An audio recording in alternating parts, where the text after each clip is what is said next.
world of football is, I wouldn't say it's normal, because all of a sudden... It's never been normal, is it? It's absolutely bonkers. I am joining you live from my bar. Oh, wow. That potentially could be worth it for 30 goals a season. Hello, my name is Roshan and thank you for joining us on In 20. Growing up, there was only one Ronaldo, as the chant goes. Then during my 20s, a certain Cristiano came into the picture. There's only one Ronaldo as the world's greatest goal scorer ever. Danny, come at the hour, come at the man. Or rather, come at whatever it is. Someone's coming along. R9, greatest goal scorer ever. CR7, different. CR7's not Ronaldo, he's Cristiano. I think there's a huge difference. There is only one Ronaldo. R9 is the original. Yeah, fair enough. CR7, I mean, but Cristiano, I mean, incredible. I've said all along, and I've always said the same thing. Messi, the greatest footballer that I've ever seen. Ronaldo, greatest goal scorer, greatest big game player that I've ever seen. The man for the big moment, absolutely sensational. Comes up again yesterday. Obviously wasn't available last week for a strange hip flexor injury. Went off to Portugal. 4 days later, comes back and scores a hat-trick. Maybe we all need to go to Portugal to get some treatment on the hip flexor. but okay, we just do a quick one. Fair enough. I remember watching the original Ronaldo and the things he used to do, especially when he was at Barcelona. That's when I really started watching him play. With one leg as well, by the way, after those knee injuries, with one leg. Fair enough. That's our post Inter Milan. And then he put on his weight and whatever happened. But Cristiano, at the end of the day, for me, is an example for young kids out there. If you take care of yourself and you keep going day in, day out, minute after minute. His dedication is unreal. Is absolutely relentless. And I'm sure, obviously, that comes from within. And that comes from the personality that he is. Also comes from an incredibly good grounding and learning experience in his early days at Manchester United under Sir Alex Ferguson and the likes of Roy Keane and, Giggs and Beckham and Scholes and all those other players that were around him at that time, driving him on. But he's taken it to a whole new level. And that's what, and this is where, and how many times on this show have we said, Manchester United have big game players. And if they get it right on that day, they can beat anybody. And obviously, Ronaldo is the biggest of that. So that's a clear point, correct? I mean, you have the likes of Paul Pogba there. So when the club really needed him, when the team really needed him, does that really prove that at times when you go and spend those, the millions and millions on a certain player, you need them in big games? Kevin De Bruyne for Man City, I mean, the whole team for Man City, to be fair, but you need those kind of players. Before that, Aguero, before that, Thierry Henry and all Harry Kane, how many times, has he come up with the goods? That's what big players do.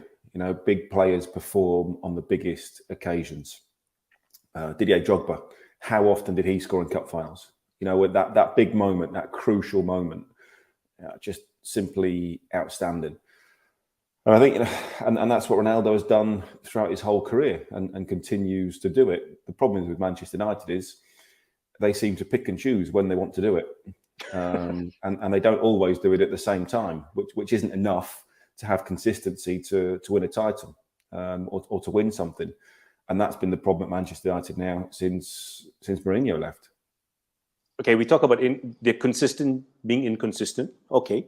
But with this game against Tottenham, did they change a lot in terms of their setup and how they approached the game compared to Man City? I don't think they did. I think they just went out and those individuals performed on the day. They were up for this. Their attitude was clearly different. Getting pegged back to 2-2 and then going again. It was just purely about attitude. That they changed their mentality. They wanted to win that game. They wanted to go and score another goal. Ronaldo was desperate to win the game for them. You saw him on the bench sort of towards the end of the game. He didn't even look happy. He sat on the bench because you'd taken him off. And obviously could have got back to 3-3. And this is the problem with Manchester United, and we've said so many times, they have world-class players, outstanding individuals, but more often than not, they don't play as a team. And if you don't play as a team and you play as individuals, yes, every now and then it'll be bang, wow, what a performance. But then you'll get some really poor performances and you'll lose games that you probably shouldn't. Something which you definitely have picked up, I've picked up for fact, is that before Cristiano, if United were rubbish, it was Paul Pogba. Right now, if United are rubbish, it's Cristiano. Now that has become a thing with Manchester United. Don't blame the management. Don't blame the manager. Don't blame even the English players, but you blame the superstars. Do I have something there? Yeah, but I also think that's a little bit fair. You know, the standards that these players have set, you get bought for 100 million, 100. Well, you know, you get all that because you're a fantastic player. The figure is irrelevant. You know, you are Paul Pogba on ability. Is he one of the best players in the team? Yes. Ronaldo on ability. Is he one of the best players in the team? Yes. So therefore, when they don't perform, you're going to look at them and go, well, you've fallen way below your standards. If you're asking Wan-Bissaka to go and score a hat-trick, it's never, ever going to happen in a million years. Or if you're having, you know, if you're asking him to do certain things, you go, well, that's impossible. That is never, ever going to happen in a game. If Ronaldo plays to the level of Wan-Bissaka, you're going to hang on a minute. That's way below what we expect. And that's the only reason. It's just expectations, isn't it? You know, great players you expect to play well more often than not. It's goal scorers when they're going through a dry spell. You know, Chris Wood scores 6-7 goals a season. We go, well, that's about right. Harry Kane scores 6-7 goals a season. We go, he's finished. It's all over. Needs to retire. You know, it's just people have different levels. And when you don't perform to your level, people will question you. Simple as that. Okay, fine, fair enough. But I still think from an outsider looking in, a lot of these players, some of them especially, get away with absolute murder. But, you know, at the end of the day, I mentioned this, the pundits always have a go at each other. You know, there was the famous clip online from Sky Sports, Mika Richards and Gary Neville. And Gary Neville was saying, it's not the United way. That term, could you see it as a way where it limits and stops United as a football club from evolving? It crazes me, Roshan. The United way, or I don't know, whatever it is, the Chelsea way, the Derby way, the Portsmouth way, the this way, the that way, the other way. It's like, what? It's nonsense. Manchester United is about winning. It doesn't matter how you win. You know, people complain, oh, well, it's not. Manchester City didn't have a way until Pep Guardiola came in. Were they bothered about the Mancini way when they won the league? Or were they bothered about the Pellegrini way when they won the league? No. Now, all of a sudden, it's the Manchester City way because it's Pep Guardiola's way. And it works. When it's working, a way is fine. You know, when it's not, you have to change it. You know, Burnley have a way because that's how Sean Dyche plays, and it's limited by the players that they have. You play to the best of your ability to the players that you have and make it work. And that's all that you can do. And, you know, said, you know, United have it. You're talking over 10 years ago when United had this way. Before that, you know, but what's the Liverpool way? The Liverpool way now isn't the Liverpool way of the 80s, of Mark Lawrence and Alan Hansen and Graham Souness and all those sort of players. You know, Steve McMahon, and, you know, it's a completely different way. So, you know, it's about winning. Simple as that. So, yeah, that phrase, you know, it's not in the club's DNA. We don't play the way that we want our club to play. Start winning, no one cares. Absolutely. Chelsea started chopping and changing, and they've ended up with so many Champions League, Premier League titles, Cup titles. And unfortunately, right now, it's been linked to a war in Europe. Like it or not, that's how it is. We are not taking sides. We're just talking about the implications to the people working at Chelsea Football Club with all the decisions that are being taken by the UK government. Is this a bit, how do I coin this without, is it corporate bullying from a government? It's very, very difficult, I think. Clearly, the UK government are trying to make an example of Roman Abramovich. I guess from the outside looking in, what they're trying to do is say to everybody else and say to the world, look, and say to those with links with Vladimir Putin is, look, this is what we are going to do. Everybody around you, we are going to sanction, we are going to punish, and we are going to make life as uncomfortable as possible in the hope that they will perhaps put pressure on Vladimir Putin to say, hang on a minute, yeah, we need to rethink this because this is not right. What is happening, the atrocities in Ukraine at the moment are outrageous, should not be happening. So I guess that they're trying to do everything possible to try to stop this. I do feel for the fans a little bit at Chelsea because it's nothing to do with them, but they'll have to accept it. All the people working there. Well, that's what I was then going to go on to. Then I think some of the sanctions in place, you can't buy things in the club shop, you can't buy food at the stores. The crowds will be so much less. We've just had 2 years of sometimes no fans at games. We've had all these issues. We've got massive problems with, obviously, people trying to catch up and businesses going bust and everything else at this stage. Maybe the fact that the government here have now said that Chelsea can be sold as long as Roman Abramovich doesn't make any money from it. I don't quite know what that means. Does he get his money back? I can't remember what he paid for. I can't remember what he paid for Chelsea in the first place, Roshan. 189 million, I think. So 188. Is he only allowed that 188 million back, or does he get what he's put into the club? It's like if you buy a house, isn't it? You buy it for £1 million. If you spend another £1 million on it, actually it costs you 2 million. So I don't quite. Again, I have no idea where that's going to go with that. But I do feel sorry for a lot of those people associated with a football club that have no choice in all this. I think that's quite sad for them. Like I said, 2 years of football disruption with COVID, and obviously that's been around the world. And these sanctions are very, very severe. But hopefully, if the club can be sold and the government allow that to be sold, then Chelsea can get back to as normal as possible as soon as possible. If I got the amount wrong, I do apologize. But it's just the number number, 88 or 89 is somewhere around there. Okay, but Jurgen Klopp in an interview said something which was bang on, where he said that, listen, they knew where the money was coming from. They knew who Roman Abramovich is. The Premier League, the UK government, all their secret services would have done their research, and they would have known where the money was coming from Russia, from Roman Abramovich, who already had relationships with Putin. We've known that all along. Yeah, so why suddenly change it? Well, because suddenly he's declared, or he's invaded Ukraine. But there's things that have been going on in the Middle East. Let's not get into it. But so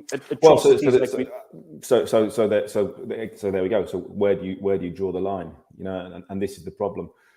I guess you can't look back and say, well, okay, we need to change things from the past. We can only change what's going forward. I know. I don't know who the owners of. I know. Let's pick a random club of Rotherham are.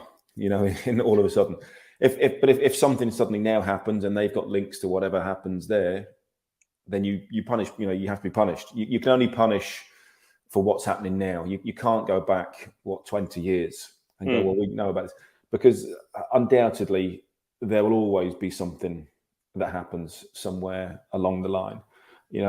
What happens if something happens in the Middle East or happens in America or happens in somewhere else? Then you can only punish those people at the time when it's right. And like I said, I think this is a case of trying to punish and put sanctions on as many people that are close and have links with Vladimir Putin as possible, so they put pressure on him to stop these atrocities. Okay, fair enough. Let's leave it there. But actually, you know what? Just an add-on question. Now, these players, right, at Chelsea, they don't know what's going to happen. Yeah, maybe there's a new... I said this when it first happened, Roshan. I think I was live on a broadcast at the time, and sort of when all these sanctions first came out, and sort of there wasn't too much meat on the bones about what it actually meant. Yeah. And I was like, oh, players out of contract then. They can't sign new contracts. And actually, it puts Rudiger, Christensen, it puts all these players in a weaker position. You know, from a selfish perspective, because, so, you know, for example, let's talk about Antonio Rudiger. He's out of contract. Let's assume and just guess that Chelsea were offering him £300,000 a week. And he's sort of, you know, shopping himself around Europe going, well, I've got 300 grand a week on the table. Who's going to give me more? Yeah. And everyone's going, I'm not sure about this. Suddenly, he doesn't have 300 grand a week on the table. He's got nothing from Chelsea. So all these other clubs are going, oh, hang on a minute. You're not getting that. You know what? We'll offer you 200 because you can't get 300 from Chelsea. And all of a sudden, his value drops massively. And that's a problem for him. If players are concerned that they're not going to get paid, their contracts are, you know, no longer going to be there, then that becomes a problem. And this goes right the way down through the club. You know, and let's not forget that there will be lots of young pros, academy players, all out of contract, all coming up for renewals and all these types of things. It affects them as well. You know, so the whole club, the women's side of it, it will be affected. So that, I mean, it's huge because it's not just Chelsea first team. That's what we all look at because, you know, that's the pinnacle. But the whole, how many players are involved in this, and then how many families does that affect? And I mean, the knock-on effect is absolutely huge. Yeah, that's actually quite scary. Thomas Tuchel, if he's available, Jamie Carragher has said that United should just break the bank, sign him as their new manager. Then there's Pochettino as well. If I was to ask you to rate between these two, Thomas and Mauricio, who would you go for if United had a chance to sign them? I think you can probably throw Antonio Conte into that as well. No, Gary Neville said Gary Seville. Oh my God, forgive me for that name. Gary Neville said no. So, that's right. So if Gary Neville says no, that can't happen. So I forgot that he was running the country. I'm running the world. My mistake. My bad. I think, I don't know, it's difficult. I think, you know, obviously Tuchel has done it incredibly well. I think he would be the favourite at the moment because he's won something, and he's shown that he can win. But, you know, let's start this managerial round spinning.